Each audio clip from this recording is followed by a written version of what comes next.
ओम शांति, ओम शांति, ओम शांति। आज है 15 सितंबर 2020, शिव बाबा की साकार मुरली। आज बाबा कहते हैं, मीठे बच्चे, बाप आए हैं तुम्हें ज्ञान का तीसरा नेत्र देने, जिससे तुम सृष्टि के आदि मध्य अंत को जानते हो।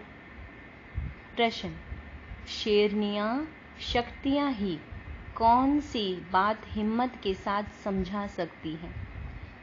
उत्तर: दूसरे धर्म वालों को यह बात समझाना है कि बाप कहते हैं, तुम अपने आप को आत्मा समझो, परमात्मा नहीं। आत्मा समझ बाप को याद करो तो विकर्म विनाश होंगे और तुम मुक्ति धाम में चले जाएंगे। परमात्मा समझने से तुम्हारे विकर्म विनाश नहीं हो सकते। यह बात बहुत हिम्मत से शेरनी शक्तियां ही समझा सकती हैं। समझाने का भी अभ्यास चाहिए। गीत है, नयनहीन को राह दिखाओ। जिन्हें अज्ञान के अंधेरे में आत्माएं डूबी हुई हैं, तो उन्हें बाबा कहते हैं कि नयनहीन को राह दिखाओ। ओम शांति। बच्चे अनुभव कर रहे हैं, रूहानी याद की यात्रा में कठिनाई देखने में आती है। भक्ति मार्ग में दर दर ठोकरें खानी होती हैं। अनेक प्रकार के जप, तप, यज्ञ करते, शास्त्र आदि पढ़ते हैं, जिस कारण ही ब्रह्मा की रात कहा जाता है। आधा कल्प रात, आधा कल्प दिन। ब्रह्मा अकेला तो नहीं होगा ना। प्रजापिता ब्रह्मा है तो जरूर उनके बच्चे कुमार कुमारियां भी होंगी, परंतु मनुष्य नहीं जानते हैं। बाप ही बच्चों को ज्ञान का तीसरा नेत्र देते हैं, जिससे तुम सृष्टि के आदि मध्य अंत का ज्ञान मिला हुआ है। तुम कल्प पहले भी ब्राह्मण थे और देवता बने। जो बने थे वही फिर बनेंगे। आदि सनातन देवी देवता धर्म के तुम हो। तुम ही पूज्य और पुजारी बनते हो। अंग्रेजी में पूज्य को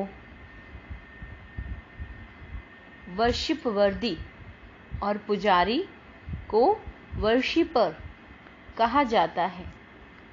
भारत ही आधा कल्प पुजारी बनता है। आत्मा मानती है, हम पूज्य थे, फिर हम ही पुजारी बने। पूज्य से पुजारी, फिर पूज्य बनते हैं। बाप तो पूज्य पुजारी नहीं बनते। तुम कहेंगे, हम पूज्य पावन 100 देवी देवता थे, फिर 84 जन्मों के बाद कंप्लीट पतित पुजारी बन जाते हैं। अभी भारतवासी जो आदि सनातन देवी देवता धर्म वाले थे, उन्हों को अपने धर्म का कुछ भी पता नहीं है। तुम्हारी इन बातों को सब धर्म वाले नहीं समझेंगे। जो इस धर्म के कहीं भी कन्वर्ट हो गए होंगे, वही आएंगे। ऐसे कन्वर्ट तो बहुत हो गए हैं। बाप कहते हैं, जो शिव और देवताओं के पुजारी हैं, उनको सहज है। अन्य धर्म वाले माथा खपाएंगे। जो कन्वर्ट होगा, उनको टच होगा और आकर समझने की कोशिश करेंगे, नहीं तो मानेंगे नहीं। आर्य समाजियों में भी बहुत आए हुए हैं। आर्य समाजियों में भी बहुत आए हुए हैं। सिख लोग भी आए हुए हैं। आदि सनातन देवी देवता धर्म वाले जो कन्वर्ट हो गए हैं, उनको अपने धर्म में जरूर आना पड़ेगा। झाड़ में भी अलग अलग सेक्शन हैं, फिर आएंगे भी नंबरवार। टाल टालियां निकलती रहेंगी। वह पवित्र होने कारण उन्हों का प्रभाव अच्छा निकलता है। इस समय देवी देवता धर्म का फाउंडेशन है नहीं, जो फिर लगाना पड़ता है। बहन भाई तो बनाना ही पड़े। बाबा क्या कहते हैं? भाई बहन बनते हैं। अब जैसे कि नई सृष्टि की स्थापना हो रही है, पहले पहले है ब्राह्मण। क्या कहते हैं बाबा? पहले पहले है ब्राह्मण। नई सृष्टि की स्थापना में प्रजापिता ब्रह्मा तो जरूर चाहिए। ब्रह्मा द्वारा ब्राह्मण होंगे, उनको रुद्र ज्ञान यज्ञ भी कहा जाता है। इसमें ब्राह्मण जरूर चाहिए। प्रजापिता ब्रह्मा की औलाद जरूर चाहिए। वह है ग्रेट ग्रेट ग्रैंडफादर। ब्रह्मा हैं पहले नंबर में चोटी वाले। आदम बीवी एडम ईव को मानते भी हैं। इस समय तुम पुजारी से पूज्य बन रहे हो। तुम्हारा सबसे अच्छा यादगार मंदिर दिलवाड़ा मंदिर है। नीचे तपस्या में बैठे हैं, ऊपर में राजाई, और यहाँ तुम चैतन्य में बैठे हो। यह मंदिर खलास हो जाएंगे, फिर भक्ति मार्ग में बनेंगे। तुम जानते हो, अभी हम राजयोग सीख रहे हैं, फिर नई दुनिया में जाएंगे। वह जड़ मंदिर, तुम चैतन्य में बैठे हो। मुख्य मंदिर यह ठीक बना हुआ है। स्वर्ग को नहीं तो कहाँ दिखाएं? स्वर्ग को नहीं तो कहाँ दिखाएं? इसलिए छत में स्वर्ग दिखाया है। इस पर बहुत अच्छा समझा सकते हो। बोलो, भारत ही स्वर्ग था, फिर अब भारत नर्क है। इस धर्म वाले झट समझेंगे। हिंदुओं में भी देखेंगे तो अनेक प्रकार के धर्मों में जाकर पड़े हैं। हिंदुओं में भी देखेंगे तो अनेक प्रकार के धर्मों में जाकर पड़े हैं। तुमको बहुत मेहनत करनी पड़ती है निकालने में। बाबा ने समझाया, अपने को आत्मा समझ, मामेकम याद करो बस, और कुछ बात ही नहीं करना चाहिए। जिनका अभ्यास नहीं, उनको तो बात नहीं करनी चाहिए। बाबा कहते हैं, नहीं तो बीके का नाम बदनाम कर देते हैं। अगर दूसरे धर्म वाले हैं तो समझाना चाहिए कि यदि तुम मुक्ति धाम में जाना चाहते हो तो अपने को आत्मा समझो, बाप को याद करो। अपने को परमात्मा नहीं समझो, अपने को आत्मा समझ। बाप को याद करेंगे तो तुम्हारे जन्म जन्मांतर के पाप कट जाएंगे और मुक्ति धाम में चले जाएंगे। तुम्हारे लिए यह मन मनाभव का मंत्र ही बस, तुम्हारे लिए यह मन मनाभव का मंत्र ही बस है। परंतु बात करने की हिम्मत चाहिए। शेरनियां शक्तियां ही सर्विस कर सकती हैं। सन्यासी लोग बाहर में जाकर विलायत वालों को ले आते हैं कि चलो तुमको स्पिरिचुअल नॉलेज देवी। अब वह बाप को तो जानते ही नहीं, ब्रह्मा को भगवान समझ देते, इसको याद करो बस, यह मंत्र दे देते हैं। जैसे किसी चिड़िया को अपने पिंजरे में डाल देते हैं, तो ऐसे ऐसे समझाने में भी टाइम लगता है। बाबा ने कहा था, हर एक चित्र के ऊपर लिखा हुआ हो शिव भगवान वाच्य। तुम जानते हो, इस दुनिया में धनी बिगड़ सब निर्धन के हैं। पुकारते हैं, तुम मात पिता हम बालक तेरे। अच्छा, उनका अर्थ क्या? ऐसे ही बोलते रहते, तुम्हारी कृपा से सुख घनेरे। अब बाप तुमको स्वर्ग के सुख के लिए पढ़ा रहे हैं, जिसके लिए तुम पुरुषार्थ कर रहे हो। जो करेगा वह पाएगा। इस समय तो सब पतित हैं। पावन दुनिया तो एक स्वर्ग ही है। यहाँ कोई भी सतो प्रधान हो न सके। सतयुग में जो सतो प्रधान थे, वही तमो प्रधान पतित बन जाते हैं। क्राइस्ट के पिछाड़ी जो उनके धर्म वाले आते हैं, वह तो पहले सतो प्रधान होंगे ना। जब लाखों के अंदाज में होते हो, तब लश्कर तैयार होता है लड़कर बादशाही लेने। उनको सुख भी कम तो दुख भी कम। तुम्हारे जैसा सुख तो किसी को मिल ना सके। तुम अभी तैयार हो रहे हो सुखधाम में आने के लिए। बाकी सब धर्म कोई स्वर्ग में थोड़े ही आते हैं। भारत जब स्वर्ग था तो उन जैसा पावन खंड कोई होता नहीं। जब बाप आते हैं तभी ईश्वरीय राज्य स्थापन होता है। वह वहां लड़ाई आदि की बात नहीं। लड़ना झगड़ना तो बहुत पीछे शुरू होता है। भारतवासी इतना नहीं लड़े हैं, थोड़े आपस में लड़कर अलग हो गए हैं। द्वापर में एक दो पर चढ़ाई करते हैं। यह चित्र आदि बनाने में भी बड़ी बुद्धि चाहिए। यह भी लिखना चाहिए कि भारत जो स्वर्ग था सो फिर नरक जैसा कैसे बना है, आकर समझो। भारत सदगति में था, अब दुर्गति में है।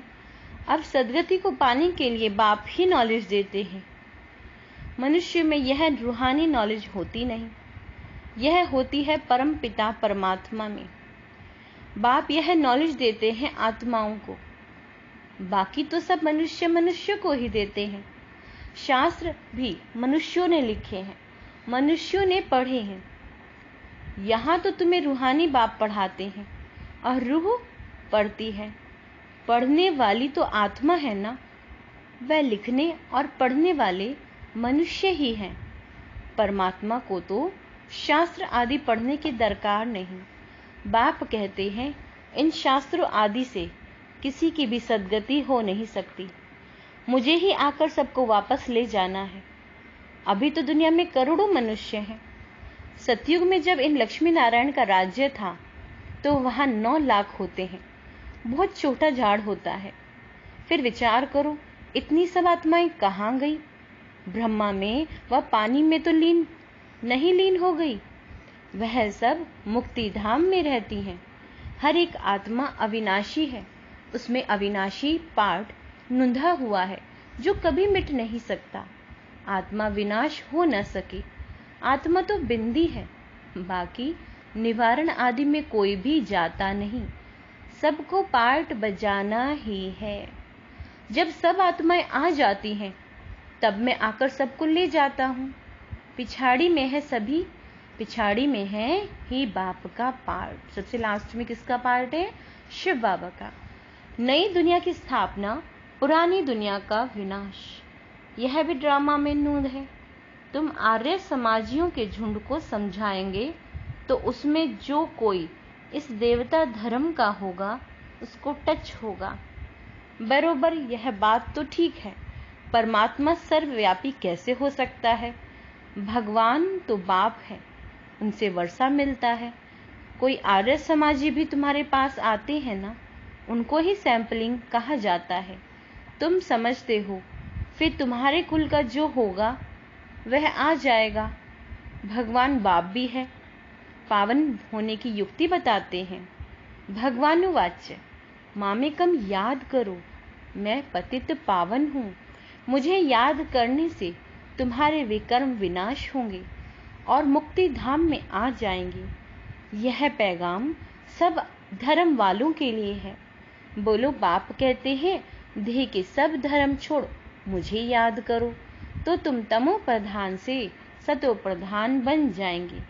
मैं गुजराती हूँ, फलाना हूँ, यह सब छोड़ो, अपने को आत्मा समझो और बाप को याद करो। यह है योग अग्नि, संभाल कर कदम उठाना है। सब नहीं समझेंगे। बाप कहते हैं पतित पावन मैं ही हूँ। तुम सब हो पतित, निवारण धाम में भी पावन बिगैर होने बिगैर आ ना सके। बाबा ने कहा कि तुम सब क्या हो? पतित हो। निवारण धाम में भी पावन होने बिगैर आ नहीं सकते। सभी आत्माओं को यहाँ पे पहले पावन होंगी तभी परम धाम निवारण धाम जाएंगी। रचना के आदि मध्य अंत को भी समझना है। पूरा समझने से ही उच्च पद पाएंगे। थोड़ी भक्ति की होगी तो थोड़ा ज्ञान समझेंगे, बहुत भक्ति की होगी तो बहुत ज्ञान उठाएंगे। बाप जो समझाते हैं उसको धारण करना है। वानप्रस्थियों के लिए और ही सहज है, ग्रस्त व्यवहार से किनारा कर लेते हैं। वानप्रस्थ अवस्था 60 वर्ष के बाद होती है। गुरु भी तब करते हैं। आजकल तो छोटेपन में ही गुरु करा देते हैं, नहीं तो पहले बाप, फिर टीचर, फिर 60 वर्ष के बाद गुरु किया जाता। सदगति दाता तो एक ही बाप है, वह अनेक गुरु लोग थोड़े ही हैं। यह तो सब पैसे कमाने की युक्तियां हैं। सदगुरु है ही एक, सबकी सदगति करने वाला। बाप कहते हैं, मैं तुमको सब वेद शास्त्रों का सार समझाता हूँ। यह सब है भक्ति मार्ग की सामग्री। सीढ़ी उतरना होता है ज्ञान, भक्ति, फिर भक्ति का है वैराग्य। जब ज्ञान मिलता है तभी भक्ति का वैराग्य होता है। इस पुरानी दुनिया से तुमको वैराग्य होता है, बाकी दुनिया को छोड़ कहाँ जाएंगे? तुम जानते हो ये दुनिया ही खत्म होनी है, इसलिए अब बेहद की दुनिया का संन्यास करना है। पवित्र बनने बगैर घर जा न सके। पवित्र बनने के लिए याद की यात्रा चाहिए। भारत में रक्त की नदियां होने के बाद फिर दूध की नदियां बहेंगी। विष्णु को भी क्षीर सागर पर दिखाते हैं। समझाया जाता है इस लड़ाई में मुक्ति, जीवन मुक्ति के गेट खुलते हैं। जितना तुम बच्चे आगे बढ़ेंगे उतना ही आवाज निकलता रहेगा। अब लड़ाई लगी कि लगी। बाबा ने कहा, ये एक चिंगारी से देखो क्या आगे क्या हुआ। एक चिंगारी से देखो आगे क्या हुआ था। समझते हैं कि लड़ेंगे जरूर। लड़ाई चलती ही रहती है, एक दो के मददगार बनते रहते हैं। तुमको भी नई दुनिया चाहिए तो पुरानी दुनिया जरूर खत्म होनी चाहिए। अच्छा, मीठे मीठे सिके लदे बच्चों प्रति माता पिता बाप दादा का याद प्यार और गुड मॉर्निंग। रूहानी बाप की रूहानी बच्चों को नमस्ते। हम रूहानी बच्चों की रूहानी माता पिता बाप दादा को याद प्यार, गुड मॉर्निंग और नमस्ते। धारणा के लिए मुख्य सार। बाबा कहते हैं, बच्चों ये पुरानी दुनिया खत्म होनी है, इसलिए इस दुनिया से संन्यास करना है। दुनिया को छोड़कर कहीं जाना नहीं है, लेकिन बुद्धि से भूलना है। हमें बुद्धि से इस दुनिया को भूलना है, इसे छोड़कर नहीं जाना है। दूसरा पॉइंट, निवारण धाम में जाने के लिए पूरा पावन बनना है। आपको मनसा वाचा कर्मणा बहुत शुद्ध और पवित्र बनना है। रचना के आदि मध्य अंत को समझ पूरी तरह नई दुनिया में उच्च पद को पाना है। वरदान, अलबेलेपन की नींद को तलाक देने वाले निद्रा जीत चक्रवर्ती भव। साक्षात्कार मूर्त बन भक्तों को साक्षात्कार कराने के लिए अथवा चक्रवर्ती बनने के लिए निद्रा जीत बनो। जब विनाश काल भूलता है तब अलबेलेपन की नींद आती है। भक्तों की पुकार सुनो, दुखी आत्माओं के दुख की पुकार सुनो, प्यासी आत्माओं के प्रार्थना की आवाज सुनो, तो कभी भी अलबेलेपन की नींद नहीं आएगी। तो अब सदा जागती ज्योत बन अलबेलेपन की नींद को तलाक दो और साक्षात्कार मूर्त बनो।